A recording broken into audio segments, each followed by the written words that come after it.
Welcome to Uncover the Human, where every conversation revolves around enhancing all the connections in our lives. Whether that's with our families, co-workers, or even ourselves. When we can be our authentic selves, magic happens. This is Alex Cullimore. And this is Cristina Amigoni. Let's dive in. This episode includes our interpretations of copyrighted works done by the Institute for Professional Excellence in Coaching, or iPEC. Welcome back to this episode of Uncover the Human. We are just Cristina and I think. It's just the two of us continuing our series on diving into some of iPEC's core dynamics series and our interpretation and understanding of it. So this one, we are on to our next discipline, which is confidence. How confident are you feeling, Cristina? Confident that some words will come out of my mouth. Hey, some may make sense. Already succeeding. No. The measures of success are low. We're back to our usual Friday recording, so this should be a good one. Yes, definitely. There will be words, there will be noise. They may make sense, they may not. Trust the process. Yeah, and we're going to trust the process. We're going to chip in, and we're going to have a mastery mindset on this one. Yes.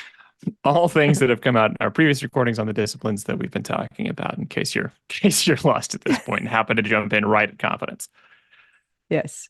So up to this point, what have we gone through? We've gone through, let's see, awareness, acceptance, conscious choice, trusting the process, and then authenticity.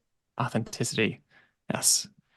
Authenticity, which was a good build-in, and then fearlessness. Now confidence. So let's talk a little bit about the difference between fearlessness and confidence there, because that's an interesting direction to take. Because fearlessness is about not operating even with fear, with total understanding that there will be, you can ride with whatever is going to happen and not feeling the drag that fear can create and not having to dig into courage to move, but just to feel fearless. And confidence is about really the third part of the Merriam-Webster dictionary definition, which is about a feeling or consciousness that one has power and can rely on one's circumstances. And so we feel like we are able to face what's kind of coming down the road. And this is kind of an important distinction because it's not the way that we sometimes think about confidence, where it's an if-then, if I do this well, then I'll be confident in it. And it's not that you can't build confidence that way, but when we're considering confidence in this sense, it's more about how can we be confident in everyday situations, whether we've faced it or not, and what can we rely on so that we can feel we're like in that space of energetic power, rather than feeling like maybe we're dragged down or have some doubts or worries. How can we step beyond that? Yeah, it's definitely more of a, because I have confidence, I can trust that I can face the situation and figure out what needs to be done. Yeah. And as one might imagine, this has to come with a fairly genuine belief in that. And so it's not just, I'm pretty confident that if I started today, I will join and win the presidential race. Like that would probably be a little large and a little bit outside of what might be realistic. So confidence comes from both that understanding as well as stepping into that power of I can take on something that is unknown. And it's not just unrealistic or just random confidence. It is understanding real, true confidence in ourselves and what we can try. And again, to Christina's point, it's not about like building this by doing things. It's more about how do I just live with confidence? How do I move with confidence? How do I approach things with that confidence, not wait until I've done it to feel confident? This is a good cart before the horse that's very easy to get caught up in and feel like we have to do something before we can feel confident in it. And we may feel confident over time, but showing up confidently allows us to perform better from the get-go. And so this is, again, confidence, not just total blind belief, but understanding that you truly can feel confident in yourself. Yeah. Well, and the interesting part of that, part of the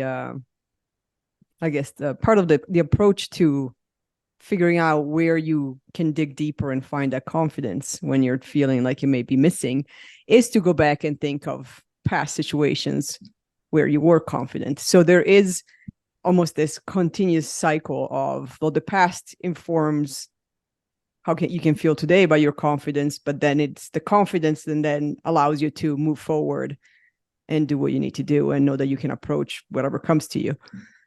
So there's some information piece, and there's also some just believing that you have it in you, even though you may be facing something that you've never done before. Yeah, you may feel like you don't have that proof yet. Yeah. That's actually one thing I found out in the experiential way when I was doing stand up. I was obviously fairly nervous jumping into it, and it's hard to stand up and try and figure out what's going to make people laugh. And so I kept waiting to feel like when people start responding to my jokes, I'll feel more confident about this. But when you're on stage, people are reacting to whether you're confident or not already. If you come across as nervous, they're going to be nervous for you. It will make the entire performance harder, both for you to get through and for them to not be distracted by the idea that you might be nervous. And so once I started to step into more of a, okay, well, I have enough confidence in this joke to try it. And, it's not about whether it lands. I can't control the outcome of this. I can just keep learning from it. And when I started to do that, and it started to become a lot more fun, and I got a lot better response. And so that was probably the first and most direct time where I felt that difference, where I hadn't done it, well all the time yet, without just a few lucky portions here and there. But until I really stepped into feeling like I'm just going to confidently try this, even though the outcome will be unknown, that I finally found some traction. Yeah, that's a great example. And I can think of coaching, learning to coach as was a big one for me. I'm like, do I have the confidence that I know how to coach? Well, I have the confidence that I know how to ask questions and create space in some situations. And I have the confidence that I have figured out how to do new things in the past. And so there's a good chance that I can probably figure out how to do this. And not get paralyzed. So it's the confidence may not be the direct experience yet because you don't have the data, but you can definitely rely on a larger point, a larger picture. And I know even in almost any engagement at this point, it's the confidence is not from knowing that this is going to go well. Well, I don't know that. What I know is what I bring to the room. I know that I have confidence to read the room, to meet people where they are, to ask the questions, to pick up if something is off, to pivot, to change. So I have the confidence in that. What's going to happen in the room after that? We'll figure it out after 2 hours. Yeah. And it's not under our control. If we tried to pull that under our control, we're setting up for false expectations that are going to become frustrating and take away energy in a way that we couldn't have controlled anyway. One thing we hear a lot is people saying, and this is entirely an understandable feeling that people get to this, but people will say, yeah, I just don't see the steps between here and there, so that makes me nervous. I don't know what to do next. I'm not sure what the path looks like, which is totally fair. You don't know the path. And so some of that confidence that's how I'm kind of relating to what you're saying, Cristina, is that knowing that, no, I don't know the path. I know the goal. I know the idea that we're moving towards, and I know that this is the next step. And I can kind of plot that there will maybe be some pitfalls here that we can think about, and just being confident that it's okay that we don't know all the steps. We don't necessarily know the timeline, and being able to step into that, which falls kind of into some of that trusting the process as well. Mm-hmm. Yeah, indeed. And sometimes even just having the confidence that I may not understand the goal at this point, and it's okay. Because if I just take the next step, and I think if I rely on the confidence to listen, to understand, to have the curiosity, to leave the judgment behind, to be able to move with the flow, then, the goal that I have in mind now, I'll figure out how detailed that is or how correct or incorrect it is. And most times, and especially it's interesting as well, because most times, even both in coaching and in change management and in consulting projects, the goal that is stated is usually actually not the goal of a project. As not just for us as we come in and support, but even for the people establishing why they're doing something. As they go through the journey, they realize like, oh no, that actually isn't the ultimate goal. This is, but having that confidence to be able to recognize that and change the course to get to where you actually want to go, it's what can get you there. Yeah. That's a huge one. I think that's another thing that helped kind of develop some of that confidence, is realizing that every time I would step into a coaching session, the goal I would state was not the issue. It's not the problem. It's not the thing you're actually working on. And then seeing that when you are the coach, and seeing so many times where people have a stated goal, and then finding out all the things that are actually in the way of that, what the real goal is. It's a fun exploration, but it really gets you trained to stay in that curiosity zone because you're going to find the real core goal. And that's where you find real progress, which is really fun too, because that's our stated goal every time we walk in. We're like, we got to figure out what actually needs to change. What is the real basis for what you want to do and what stands in the way of getting there? And so if you can continue to stay curious rather than just assuming whatever the top level one-liner that somebody will throw out at the beginning of a project is it, then you can actually find some of that nuance, find what is really important, and move towards what is the real change that's necessary. Indeed. All right. I think one more piece of confidence before we go into coaching is how confidence and stress and tensions are inversely related. Stress is caused by worrying about an experience, having doubts, having those fears overwhelm you and take over and be in the driver's seats. And so those emotions, which are lower level of energy, catabolic energy, and confidence is a much higher level of energy. That's when we look at it. So when we are in those states, it's hard to have that confidence. And then depending on where on that scale of energy we are, whether it's level 1 and we're closed into our cave or a little bit higher, we need different kinds of support to then find our deep core confidence to get to move out of that. For instance, in like a level 1, when you're shut in that cave, it might be about getting somebody else to help you. So that just reaching out for help so that you have that support and you're reaching a little bit more out of that cave. In that level 2, you might be feeling bad about something. And maybe it's just about kind of going through that grieving process, feeling some of that anger you might have for either yourself or the situation and letting that become motivating and then starting to move up those chain. You can get into some more of that rationalizing, finding opportunities, figuring out ways you're helping other people and then connecting to other people. And finally, just being able to choose how you would like to inject confidence into the situation if you're all the way up to a level 7. And so those are, it's something that you can still play with. Confidence can exist in any of these realms, and it's worth investigating how you're going to get back to some of that confidence so that you can operate from just a space of power rather than a space of effort. Yeah, indeed. All right. As we jump into coaching, Let's do it. I'm going to throw the question to you this time. Coaching. I am going to coach. All right. Didn't I coach the last time? Who knows? I don't remember. Yeah. It's not like it matters. The level of confidence about being a coach or a coachee is about the same. So it's 50-50. Well, that's my first question, but we'll. All right. So I need to pick a question now.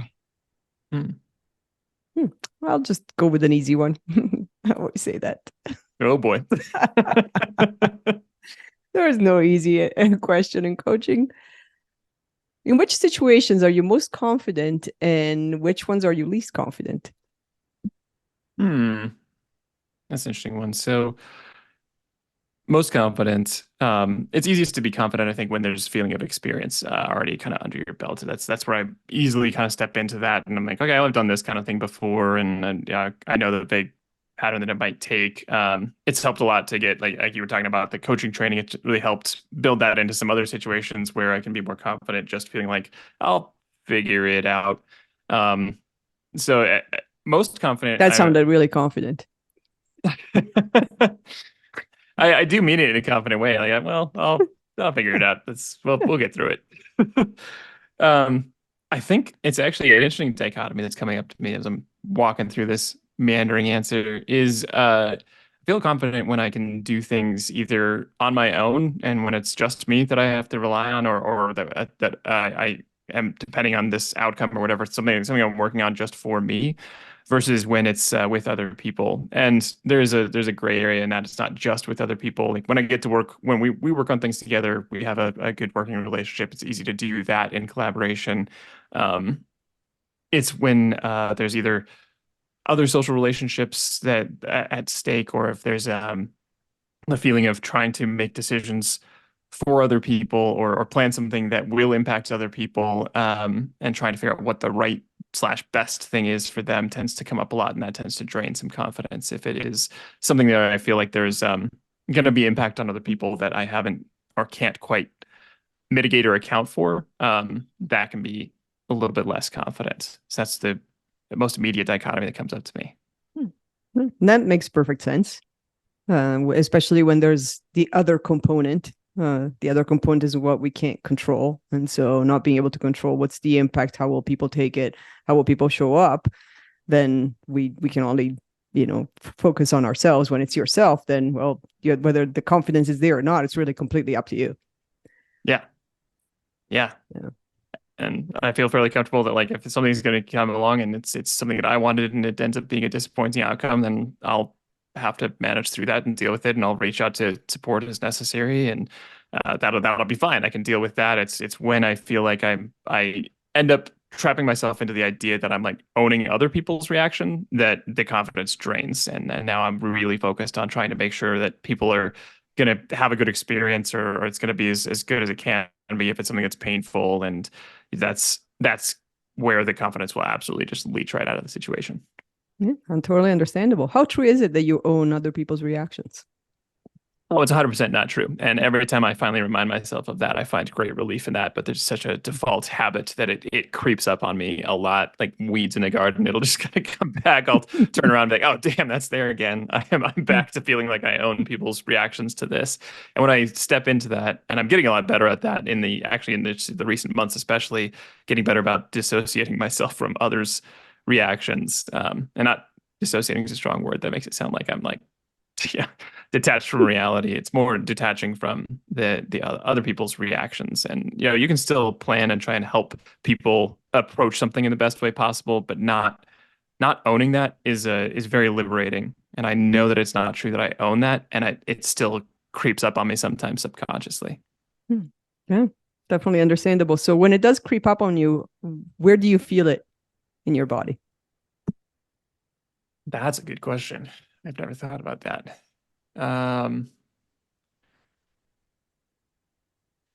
I think there's two ways that kind of come up as I'm thinking about it. First of all, it can be just general stress. It can be the stress of like, which I tend to carry like as tightness in my upper back and shoulders. I'll notice that I'm waking up with neck aches. I'm stiff. I'm not. I can feel just the either literal knots or soon to be knots in my shoulders at that point. That's a very common place I tend to carry stress.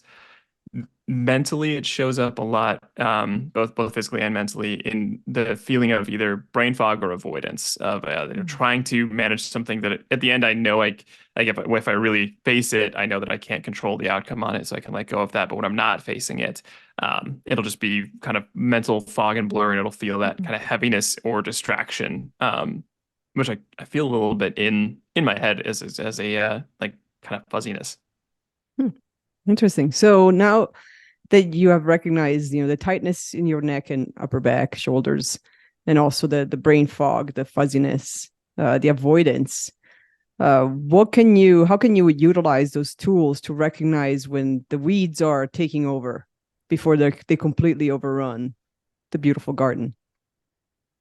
Something I need to do is keep track of, and I say need to in a positive way, not in like I need not to in do a have this. to, should do. Not in a have to, but in something that I actually would want to do is tracking some of that tension that I'm feeling in my shoulders. It's been a raucous month of lots of things going on in my life for the last month and a half, and so I have felt more of that occasionally, waking up like, oh man, I'm not as loose as I would be. And part of that is also because there's been so much going on. I haven't been able to work out or actually use a lot of my body the way I usually use it. So it's all getting stiff. So that doesn't help. But if I'm tracking that feeling, and maybe it's about like adding that to morning journaling or something to kind of track, hey, just a quick check-in, how tight does everything feel? Is it just regular morning like tightness that hasn't been stretched out yet? Is it something that has been built over a couple of days, and then tracking that and realizing like, hey, I've felt this for a couple of days. There's probably something I need to turn to or face. Yeah. And journaling is a big tool that you use, so that makes sense. So once you track it and you realize like that this is a little more than just morning wake up from not moving for 8 hours, what's the next step? The question then becomes, what am I avoiding? Is that if it's an ongoing thing, there's something I'm not addressing, or I'm not able to get to the bottom of. And so that question is probably the next step, is what am I avoiding? And then depending on what the answer to that is it something that I need to move past? Like, have I been avoiding writing a marketing description? Sure, I've done that before. So that might be something where it's just like, okay, let's get through that, and it's let's just clear out some space and make this the hour that I'm going to focus on. If it's something that is like trying to manage somebody else's reaction to something, or some internal thing, then it's maybe a chance to be like, okay, a reminder of, hey, you've learned this lesson before, that you don't actually own other people's reactions, and what would it be like? What would it mean to let go of that in this instance?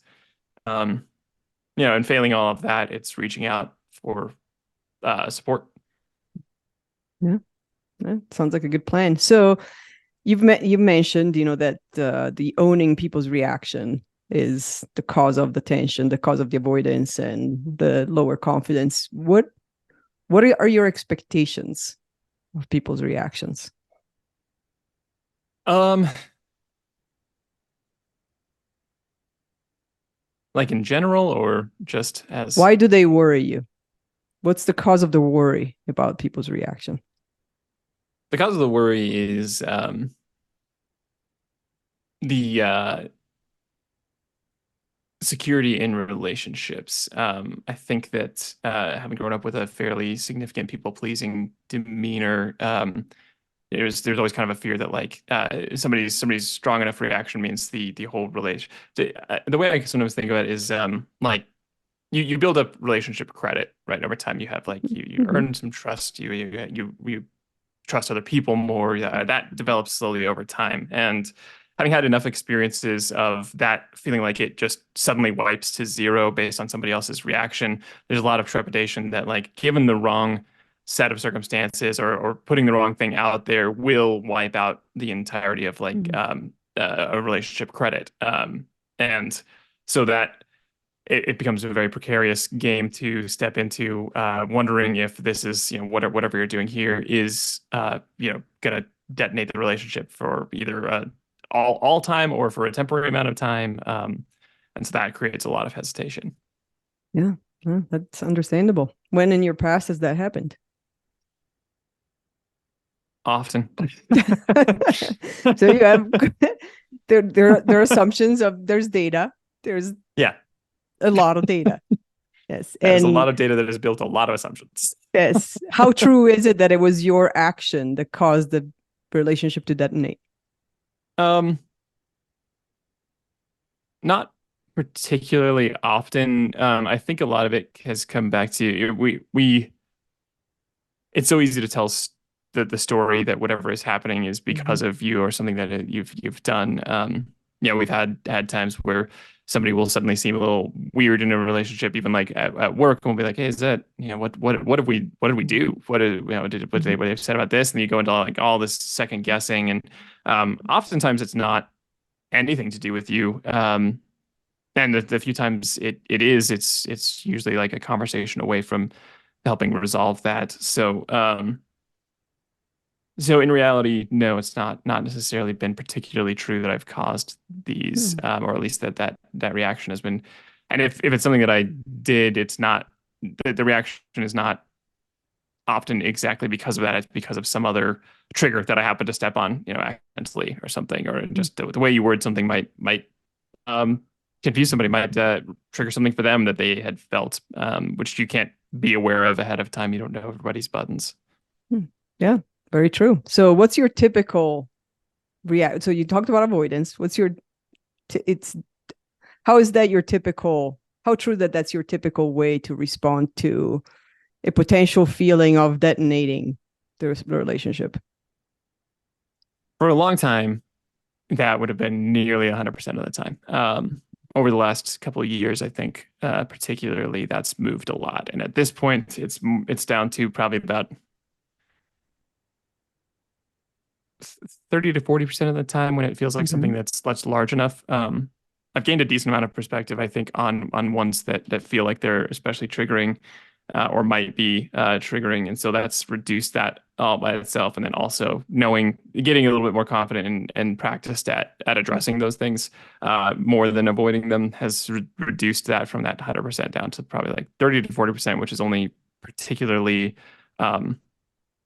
large events that bring that up. Yeah. Well, and you mentioned that gaining that confidence. So how can you tap into that the next time you feel the avoidance or the reaction is not what you expect? The most powerful thing is remembering that I don't own anybody's reactions. Like if that's that, that's that. And then if it's still something that feels stressful, it's about kind of unpacking what's causing that stress. I think that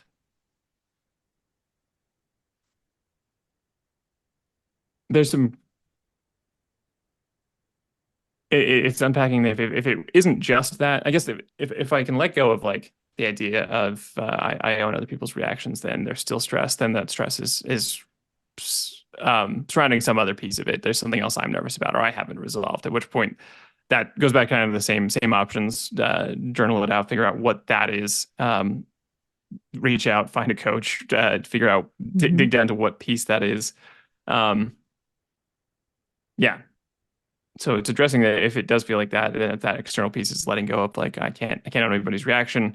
And so maybe coming up with a plan of like, how would I like to approach it if it feels like it has a bad reaction? What will that mean? And maybe doing some of that kind of worst case scenario planning, as well as thinking about what's actually likely here, and over and over again reminding what is actually my responsibility here. Because it's all about how I'm going to show up to this is the only thing I can take responsibility for. Yeah. Yeah, the worst case scenario planning is definitely a good approach. What could possibly happen, and how do I feel if that worst case scenario actually comes true? So you've talked about a big part of understanding your own reaction, letting go of owning other people's reactions. What else could you do if there's still weirdness?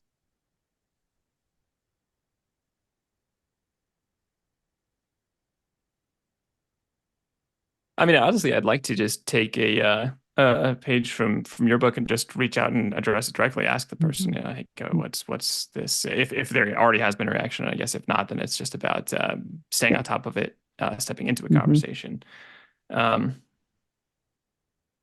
Yeah, honestly, that would be, because building that muscle, I think, would pay dividends in the short and long term. What's stopping you from doing that? Nothing. It's been something I've been making some progress on, more or less, and it's just something that's there's pretty strong default reactions that pop up pretty quickly, and so it's about just staying on top of that awareness to slowly deprogram that, and trusting the process that it will get more comfortable over time. And I think that's a huge reminder that I think we have to probably bring back to, knowing that it's like any change journey. It's going to have ups and downs. There'll be times where it feels like it goes well. There'll be times where it feels like it doesn't. There'll be times where you feel like you're slipping into defaults and didn't realize it. So holding some more space for that, as well as trying to keep up enough awareness that there isn't a lot of that falling back for defaults, or doing the leaning in and facing it. If it doesn't go well, okay, what do I take from this? What do I want to do differently?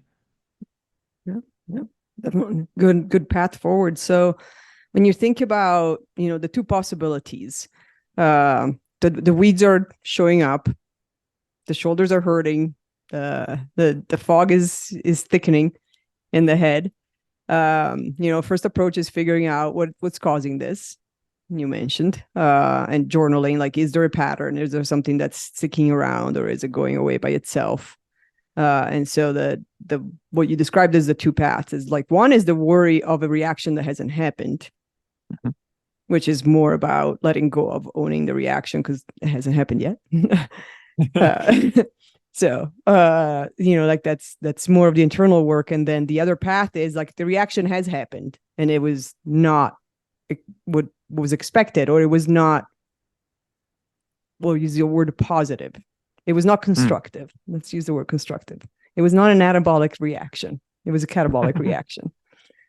And so part of that path is still understanding, doing the inner work, and then perhaps starting to use the muscle of reaching out and realizing that you can only go so far. You can get to your 50% of your awareness, but you can't actually know what's happening on the other side. Yeah.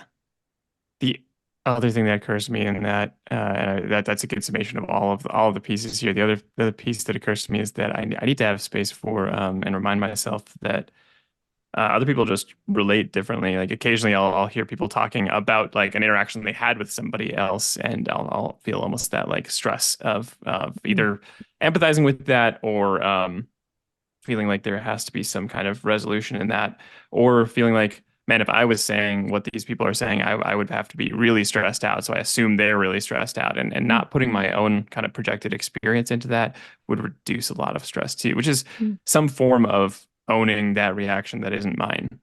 It's just, it's not mine, and it's not how, like, whether they would react that way or whether they feel it the same way. I have not, if most of the time that thought process is coming up, I have not done the actual like curious questioning to figure out if that's the same as my initial thought of how that would be. So that's a good reminder too. So maybe it's a lot about being some of that presence, because you also mentioned a good sentence in there about you're worrying about a reaction that hasn't happened yet. So there's a lot of like getting back into the present of like what is actually a concern now, and what does that actually mean for what I would choose now, regardless of the anxiety of future unknown. Very good point. Is like the focusing on the now, which is where it goes back to fearlessness. Like fear is not about the future. It's actually, well, fear is the worry about the future. In the moment, we don't have fear because we're doing it. Yeah. So what else could you tap into? The other thing that just comes up is tapping into our experiences almost at work alone are a huge portion of this, of understanding like managing, building, and continually creating relationships. I feel fairly comfortable in continuing and building a lot of those relationships, especially in the workplace, because it feels easy enough to face, and knowing that that's just kind of how we default into the world, and remembering that we focus on relationships first, and our intentions will generally come out anyway, and even if it doesn't, we've worked through any bumps that have come up. And I don't mean just between the two of us, I mean between like us and clients, between us and like we've already worked through all of those, and remembering that has been the case. So basically building a different set of assumptions instead of the assumptions that are piling up. It's building up the assumptions for this could be good and or will be good in the long term, is actually the much more common case, than this will all end in ashes. And sometimes it does end in ashes. Yeah. Yeah. And sometimes that's necessary. That's not even. And sometimes that's necessary. And sometimes it just is. It's not good or bad. It's not ashes or rainbows. It just is. And we learn from remembering that is again a good measure of presence too. Just being in the present moment. What else would help you?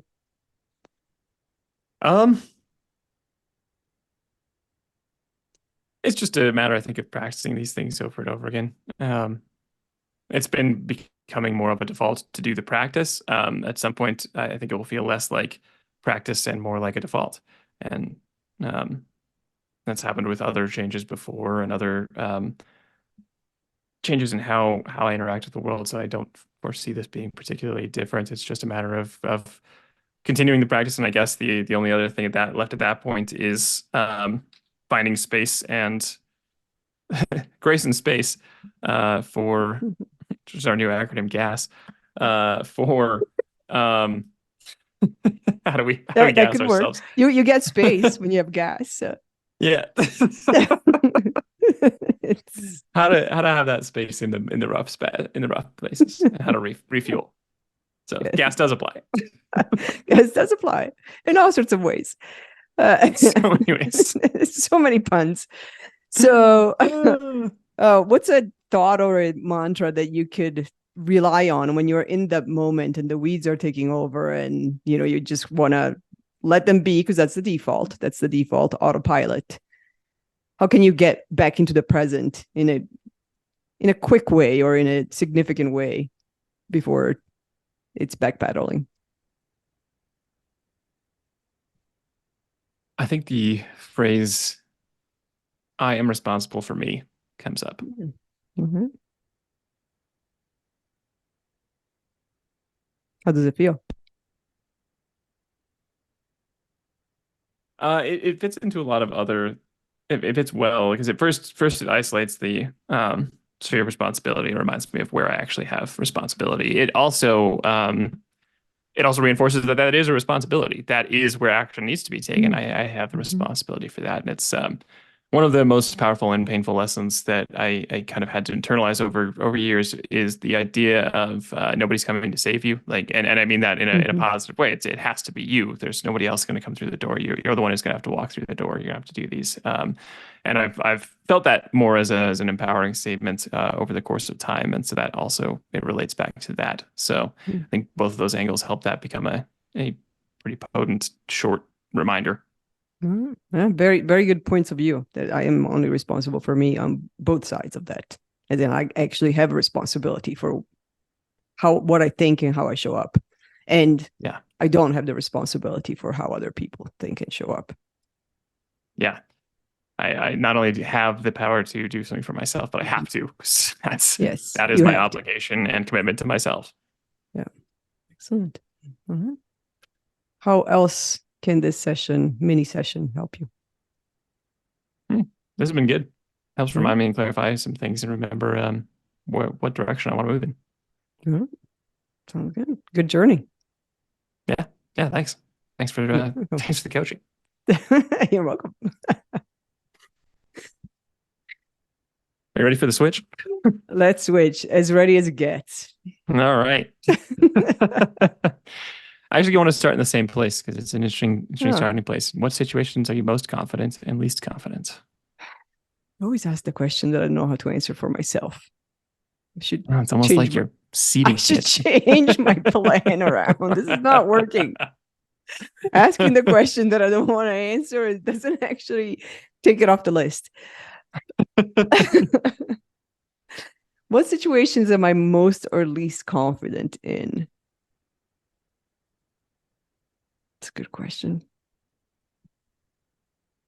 It's similar answer. Things I've done before. I can rely on the history, on knowing that I figured it out before. I can figure it out again.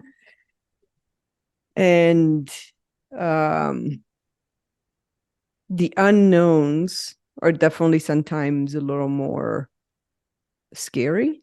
There's definitely at least confident. I would say I'm trying to flip it and think of the moments where I'm least confident in. Well, I would say a big piece is also, it goes back to my core values of human connections. So I have way more confidence when I'm not alone than when I am alone. And at the same time, I have a lot of confidence when I'm alone. It's a weird dichotomy. Yeah. In the sense that when I'm alone, similar to what you said, like I don't have to rely on somebody else. And I know I can rely on myself. Like that's a very quick switch. I'm like, I figured things out on my own in the past. I can figure it out on my own. However, it's almost like it's more of a journey. Like I have an initial fear and worry when I'm alone that I don't have when I'm not. When I am with trusted people that I know I can, it has to be specific people. I mean, it's not just, put a people random around. Person, a UPS, like the UPS guy that just dropped by and decided to ring the bell. No, that probably wouldn't help me at all. But trusted people, it's almost like I don't even have to go through the journey of remembering that I can do things on my own and I'll be fine. I'm already there. And so that's one piece, but I'm sure there's a lot of digging deeper into both of those answers, if there are answers. I think those are answers. So there's a couple different pieces there. You mentioned there's the idea that there's sometimes unknowns will create that, which is understandable, and then sometimes the feeling of being alone. So there's two kind of branches we can pull at there. Does either of those speak to you more? Is one you'd like to explore? I assume that they're related. Honestly, most likely. They're probably intertwined. So I guess we can start with the unknowns and see how we match it back to people. Yeah. Well, And this is the next question then becomes, if you're to dive into some of that, like there are times when there are unknowns. What types of unknowns Mm. would you categorize as creating some of that or The, feeling less confident in? the unknowns to actually tap into our working geniuses. Hmm. I am not a wonder and inventor. Oh, I have some. I think one of them is in my. I think maybe wonder is in my competency and invention is in my frustrations. Oh, vice versa. I can't remember. So, while there is an element of wonder and invention that I like to do, I do struggle with a blank page. And a blank page doesn't have to just be something that I have to create, like a marketing collateral or a project plan or some, anything like that. Like a blank page could be anything. It could be an experience, an unknown experience. It's a blank page. And so if I can't have enough, even just a few elements of understanding of to put on that blank page, that's where I lose confidence. Because then if I tap into my working genius of discernment, all I need is something. If I have something, then I will connect all the dots and figure it all out, and my confidence is back. Mm-hmm. Yeah. So it's the blank pages unknowns. That makes sense. So like having something to react to. Yeah. How true is it that things start on a blank page? Not true, actually. Most things don't. And so when I get past the being paralyzed by the blank page and I look for where can I find some information so that the page is not blank, then I move pretty fast through that. Because whether it's, I don't know, ChatGPT or Google or people, something like some information, and some information always exists. And so it's just a matter of figuring out where do I go find the information, and how can I move from there? Yeah, makes sense. So once you again find that seed. So let's dive in a little bit to the idea of the paralysis before the seed. Then, if you're, what actions, if any, do you take when you're feeling that paralysis of a blank page? Well, now we can connect it back to people. We got there. It's all one big onion of messiness. It's all connected. It's all one big gas of onion creating gas. I don't know. So, I would say that the first step is definitely people. So, if I feel like I have someone I can reach out to, then again, very quick journey, reach out, even just brainstorming or send a question out, or even just, it doesn't even have to be a question. My lack of confidence comes from, interestingly enough, not being really attached to an outcome or being really attached to something and not knowing that my authentic self is enough. And so the fear of the rejection will then permeate and take over, so that my actions are not what my authentic actions would be. I'm not quite sure how I got all the way there, but I got there. Oh, that makes sense. That's where I am. It relates directly to what we talked about last time and into the authenticity in marketing. Yes. And feeling like, if I'm not enough here, what does that mean? What are the rejection? What does that? What does the lack of response mean? Does that feel like rejection? So it feels like that ties in well with those, and it would make sense that would be particularly triggering and difficult to just face.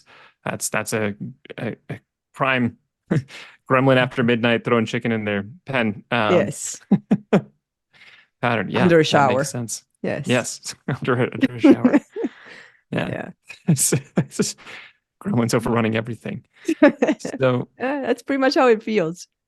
In that it's space, really. Yeah, sorry, go ahead. Oh, no. In that space, it's really hard for me to see me, because there's just so much chaos that it's very hard for me to even figure out what would my authentic self do in this situation. And also knowing that half the time I get halfway there, maybe. So it's like and then like the lack of confidence and the fear and the worry brings me back to being the primary driver of the message, the action, the words, the showing up, and then feeling the shame afterwards, because once it's out there, it's like, that's not me. So what drove that? That's not how I would respond or ask a question or show up. Not true, authentic me. So there's multiple layers there about what kind of trigger there. So physically in your body, when you're in that state of the gremlins have been fed and watered, and it's after midnight. What does They're all what does over that the feel place. like? What physically comes up? It feels, well, it feels like, because there's so many of them out there and they're so loud and obnoxious, it feels like I no longer exist. I am now confined into this, like I have to get smaller and smaller and smaller and smaller to the point of really not. That's why, like, not being able to see myself and the overrun of gremlins around me. And so in my body, I would say it feels a lot of it, and this is for the bigger situations, not the smaller ones, but for the bigger situations, I would say a lot of it, I feel it in my heart. It's almost like there's something closing in around my heart, and it's like making it, Grinch size instead of expanding it. It's early in the movie. Early in the movie. Yes, early Grinch size, but it's forcing it to disappear, because at the core of it all, that's what is being rejected. That makes sense. Yeah, so there's a feeling of kind of a clench around your heart, that feeling of shrinking, constricting. Yeah. Yes. What an interesting thing in how you described it is you feel like, the gremlins start running everywhere and you can't figure out how. The first question you're always, how can I be my authentic self here? How am I supposed to like show up? Which is, and you can tell me if it doesn't feel right internally to you, but it sounds almost like that is asking for action in the middle of a gremlin storm. So I'm curious if there's any space that you might provide yourself between, the gremlins on rampage and feeling like you have to take an action. Probably not as much as I could. I think I've learned through coaching and a lot of work in the years to minimize when those situations happen. They're fairly minimal, I have to say. Like, if I had to even think back of the last few years, I hadn't felt that way in a long time. I have been feeling that way recently every once in a while, but it's part of not knowing how to do it is because, like, wait, I don't feel this way normally. I don't know how to deal with this. This feels like a memory from the past, but it's in the present and it's taking over. Like that first day of skiing every season, where you're like, I haven't used any of these muscles in a while. Oh God. Yes. Yeah. Much scarier though, because there's gremlins pushing you down the mountain. Yes. Over a cliff. Much more intensive.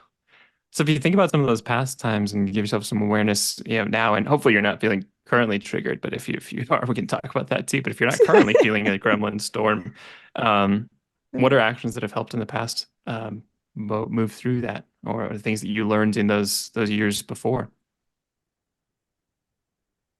Well, I would say I'm currently feeling it enough to know how to have the memory, for the memory to be real, which helps because, as I said, like, I totally forgot until I was like, I don't know these feelings.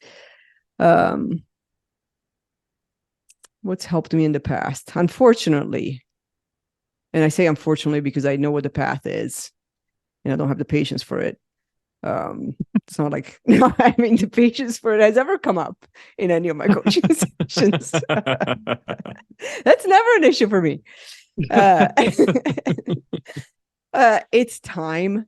I mean, it's not just time as in the sense time heals everything. Time doesn't heal anything. It's time and work, but a lot of it is time in the sense of letting go of the feeling of wanting the feeling to be gone, letting go of wanting whatever answer I don't have, whatever data, whatever information I am attached to that needs to show up on the blank page. And it's just not, no matter how much I wish it and pray for it, it's just not happening. And really digging into trusting the process. And so that's my sentence a lot, is just trust the process. I have a couple of them. One that I use in meditation, which is I'm exactly where I'm supposed to be. Let it go. And trust the process, as in, like, eventually I won't feel this way anymore. Things may not change. I don't know how things will change. I don't know, I don't know the future, but I can like go to the point of, at some point I'm going to look back and be like, that's gone. And now here's a new situation. And now, like, pretty much exactly how I've been going through it in the last few weeks or so, where I hadn't realized, these were feelings I hadn't had for 3 or 4 years. Or if they haven't been so persistent, like they've been for smaller things. And so it's like, yeah, whatever. Just go back. You're done. No more chicken. You're turning vegan. Wait it out. But the persistent part has been, it doesn't happen. Thankfully, it doesn't happen very often. And now it's just more of a matter of like, I'm going to have to co-live with these gremlins for a while. I don't know when they're going to leave. I mean, it would make sense that there might be some feeling of impatience in, especially if you feel like you've gotten through this before. If anybody who has done any recognition of gremlins knows that's not a fun place to be in, that gremlins are tiring. And so feeling that, and you're obviously very conscious of generally how energies are going and how you're feeling in your own life. So I can see how that might influence impatience as well. Of like, I know this doesn't have to be, and I know I've been through here before, and I don't really want this to be here now. That would absolutely make sense to feel like not almost feeling like it's unnecessary, while simultaneously knowing that what you just said, that this may be some time where you have to co-live with some of these gremlins. So thinking about some of that co-living, as well as acceptance of gremlins being present, what are ways you can step into that space? Patience. The lack of patience is going to require patience, shockingly enough. Patience will require patience. I know. Patience has to be one of the disciplines. I don't think it is, but I don't know why it's not. So, patience in the sense of patience for myself. So patience for wanting the gremlins to be gone. Space, which is a double-edged sword. Because in some situations, space is exactly what I don't need, and yet it's what the gremlins want me to take. In some situations, space will create even more unknown, because now I have even more time to create stories and try to discern them, and not having the data. So now I'm creating story and discerning them, and then discerning myself out of the discernment and creating more stories. Yes, so it's more, I need to shift how I use that space, because the space is not for discernment. This is not, let's kill this thing to death and come up with even more theories that then I debunk. But it's a different type of space, and I don't know that I know what kind of space can provide the non-spinning in discernment and creating stories. But more of the space of just be patient. It will be over. It always is. You just have to get there. It sounds like there's some good delineation of different types of space there. There's a space that is chicken and water, and there's a space for gremlins, and there's a space that is processing and more patience, and not processing in the discerning sense. It sounds like there's almost a conflict there, where processing, that at some point in the process it becomes some of that discerning, but early in the process it may not be helpful to try and discern when that's just feeding new theories to create other types of gremlins or options or scenarios that might pop up. Yeah. Well, and typically the situations that cause so many gremlins to go nuts and get fed under showers and rainstorms, there are situations where I will never know. Like the blank page will always be the blank page. Mm-hmm. I just get to the point where I am willing to accept that and not look at it anymore. And it's like the blank page is just not part of everyday life anymore. Like I never get the answers. Mm. I never get the data that I desperately want so that I can move on, or can move through it, or I can connect the dots and figure out what the next step is. Like the next step is acceptance in a lot of those cases. If they stick around too long, it's acceptance of a blank page, which is really difficult. Yeah. Yeah, that makes sense. I mean, there's a desire to kind of know. You've done a great job of doing things like learning from all kinds of past instances. You do a lot of meditation and processing of what has happened. So if there are things that feels like there's no possibility of gaining new data on, that would be something that would feel unresolved in a world where other things can be resolved with that data and moving through that after the blank page phase. So what do you think drive some of that lack of acceptance of a blank page?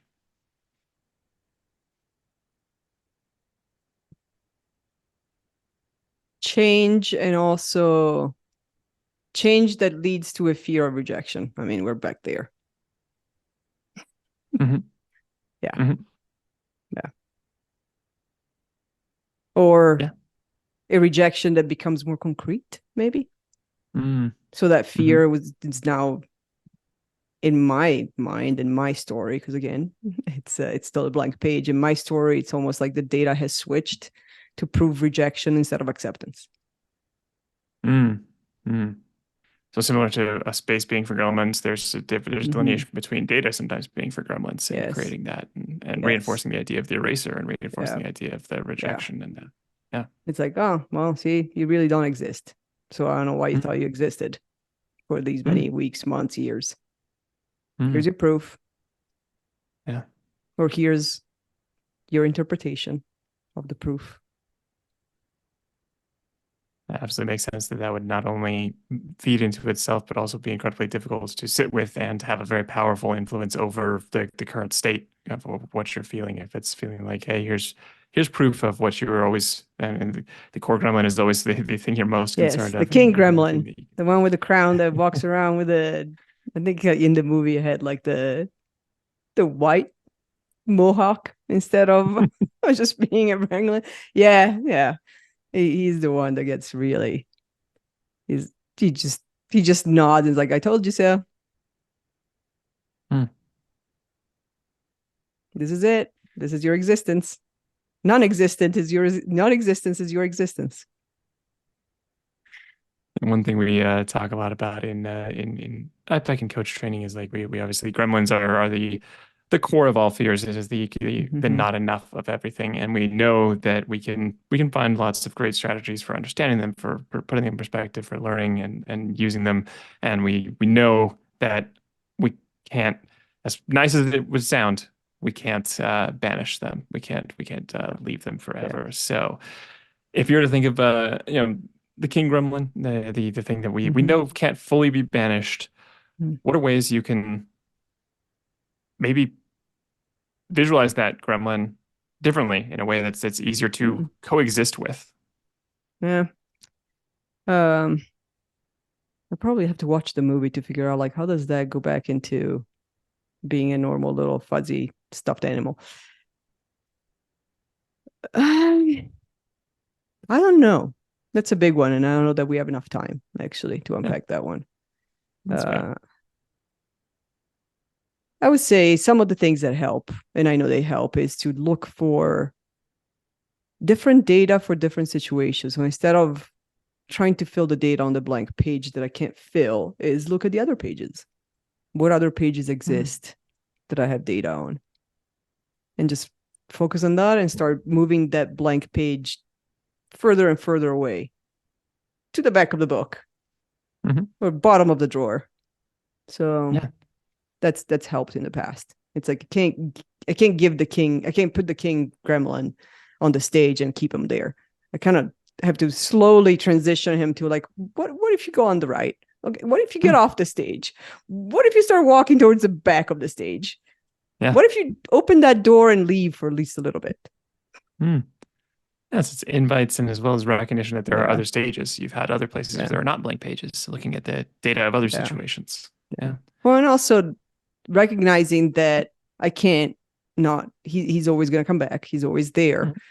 And that's okay. I think a big piece that's giving him strength is the self shame for feeling the way I do.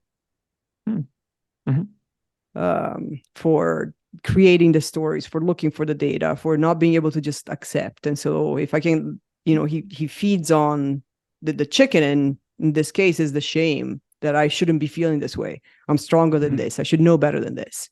There's a lot of should happening.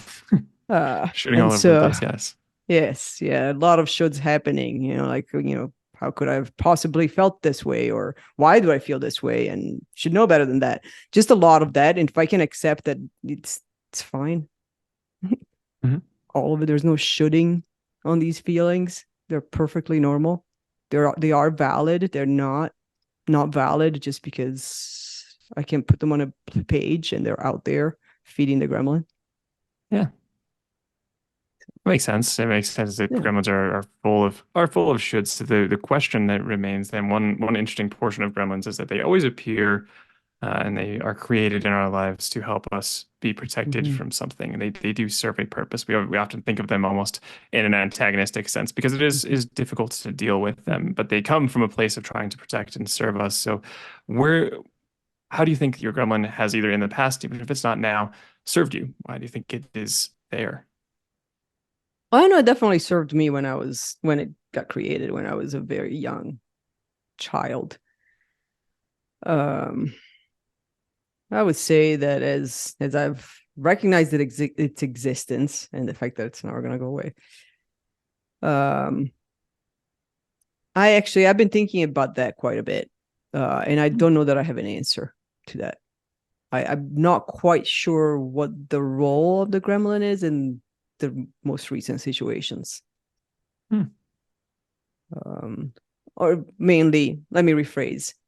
What I think the role is from just patterns of thinking about, of giving him that role in the past, I don't want to give him that role, basically. Because I actually believe that if I do, it just makes him stronger for the next time. It validates, instead of, it's not a different role. It just validates the strength. And so that's probably been the most struggle, is that like, I get you're here. I get you need to be here. I get you're trying to do something and you need a role, but I don't know what that is. Yeah, makes sense. That kind of goes back to that idea of just being resistance over the acceptance of the existence. Exactly. Yeah. Which absolutely makes sense. It's hard to accept that, especially as you've done already so much work that has minimized that in the past. You haven't felt this often. It's a hard space to feel like you have to step back into, even whether or not you know it's necessary or whether or not it's there. It's hard to just jump into that. Yeah. So how might you explore that a little bit, or give yourself some space to do some of that work? I'll probably have to journal. I think I've been thinking about it. I just haven't done it. So mainly because I can't read my own handwriting. So I have to figure out whether it matters or not that I go back and read it. Because if it doesn't, then it doesn't really matter that I can't read my own handwriting, and I can actually physically do it. So I think journaling and do it in some consistent way. So not just once, but almost maybe every day, and figuring out like what's the message here? What's the opportunity? What could the role of the gremlin be? What could he be helping me? Why is he here? It's the why he is here that it's fuzzy, because I'm like, okay, I get you're the critic. You're doing a spectacular job. You can get you can get an Oscar every year for that. But what else? Why are you here now? What could you actually help with besides taking all the stage presence and just flying shoulds all over the place?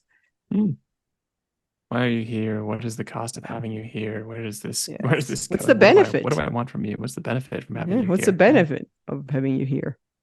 That's Yeah. not the same as the past because I don't want that. That's not a benefit. That's a benefit. That's a cost masked as a benefit. Mhm. So Yeah. I'll have to do that. So what space do you have this week to do that? Mm. I think that space is going to happen in a few weeks. I don't know that I have much. I could probably do And then- some this tomorrow morning and Sunday. Yeah. Potentially tomorrow morning, potentially Sunday. So if you can't, or if there isn't, how do you give yourself space for the couple weeks or whatever until you can? Trying to mask the chicken. Try to feed tofu. Hmm. Yeah. Or just accept that he's gonna be around for a while.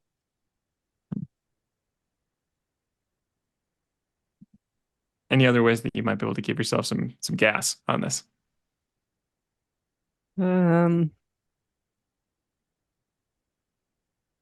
Probably. I mean, I think realistically speaking, I have time to journal every day. So I'm just choosing not to because I don't want to actually see the words on the blank page that come out. So I think maybe starting that and see what happens. Extra meditations has worked in the past, so I think I need to meditate more. What accountability, if any, can I help provide? I guess ask me if I have actually tried to journal at some point. If I'm still avoiding it. Yeah, happy to. Yeah. That'll help. I know that you can and will do this at some points. I know that you will face this. It's something you've done before. You'll be able to do this one again. This will be another one. And I also wish you the best of luck in the journey because it's never always a fun one, but it is always a growth one. And so there's a lot of excitement that I'm sure will be. And I know there will be more on the other side of this that you'll get out of it. And I wish you the best during this journey because this one's a fun one. Yeah. It's lots of fun. Thank you. Anything else you want to close the session with? No, I'm all good. I mean, this could be a 48-hour coaching session. So let's close it. Gremlin work. This could be forever. This is great. Yeah. Gremlin work is, yes. Right when you think you're done with it, it comes back and punches you in the gut. So yeah. Kaleidoscope of little angles it'll come back from. Yes. Yes. But yeah, no, thank you. This was very helpful. Yeah, thank you. Thank you for the curiosity and the openness. Yeah. All right. And thank you everybody for listening.